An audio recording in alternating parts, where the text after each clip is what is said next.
Assalamualaikum warahmatullahi wabarakatuh. Nama saya Muhammad Fajri dari Fakultas Fisioterapi.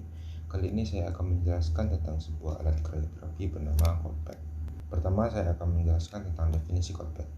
Cold pack adalah sebuah benda atau produk yang bisa menyerap dan menyimpan hawa dingin dari suatu freezer atau cold storage, yang kemudian menyebarkan hawa dingin tersebut ketika berada di luar freezer atau cold storage.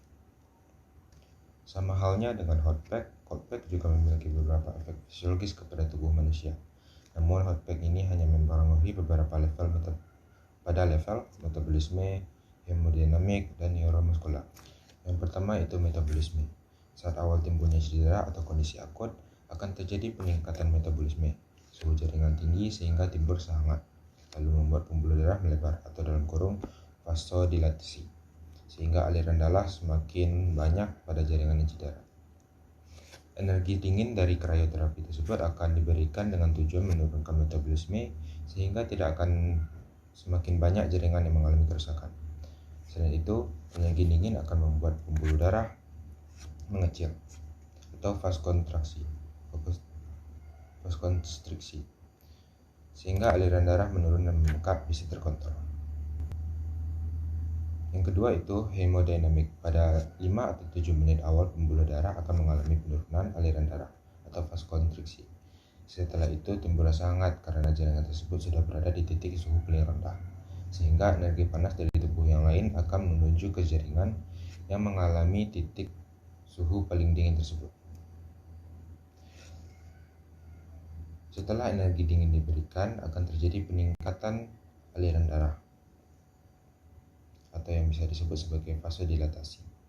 Hal itu terjadi karena semua energi panas dari jaringan lain sudah berada di jaringan yang memiliki titik suhu paling rendah. Yang terakhir yaitu efek neuromuskular. Yang pertama, penurunan kecepatan hantar saraf. Yang kedua itu stimulasi kekuatan otot. Energi dingin akan mengaktifkan saraf di muscle spindle yang akan membuat stimulasi kontraksi otot.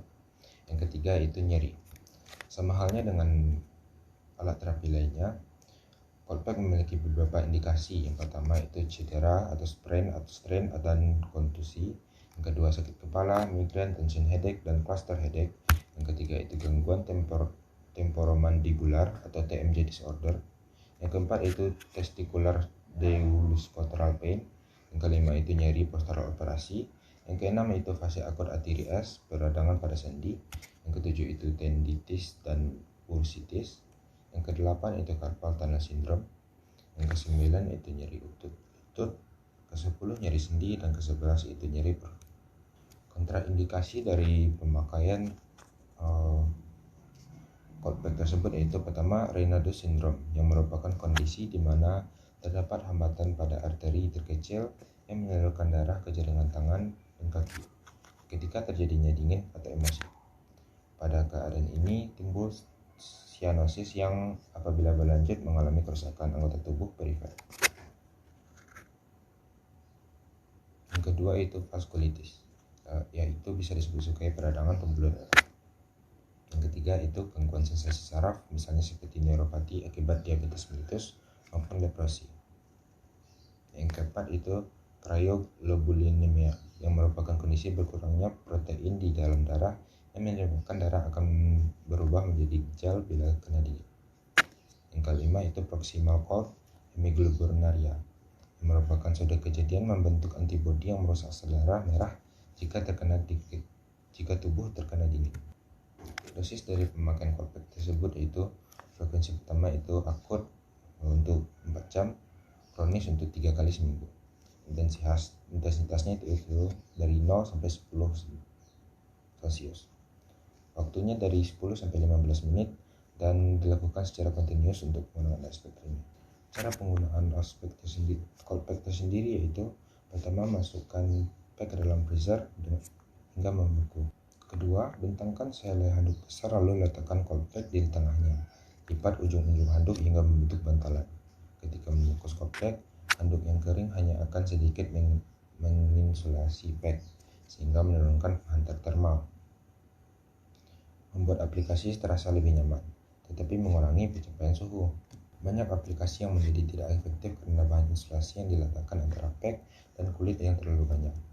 Handuk yang lembab lembab akan meningkatkan penghantaran termal dan menghasilkan suhu yang lebih tinggi. Agar lebih nyaman bagi pasien, lembabkan handuk dengan air hangat. Selanjutnya itu letakkan peg pada pasien, tutupi otot atau sendi yang diinginkan dan bentuk kantong agar sesuai dengan kontur bagian tubuh. Bungkus peg menggunakan handuk kering dan tutup kedap air jika perlu, agar pakaian pasien atau perabotan di sekitar terlindungi. Setelah itu, diamkan peg selama 10 hingga 15 menit. Diperbolehkan lebih lama untuk pasien dengan jaringan lemak yang lebih tebal, tetapi tidak diperbolehkan melebihi dari 30 menit karena dapat berisiko menimbulkan kerusakan jaringan. Dan yang terakhir yaitu angkat peg dan keringkan pasien. Dan periksalah kulit respon fisiologis pasien terhadap intervensi dini. Sekian penjelasan saya tentang salah satu alat krioterapi yaitu Coldpack.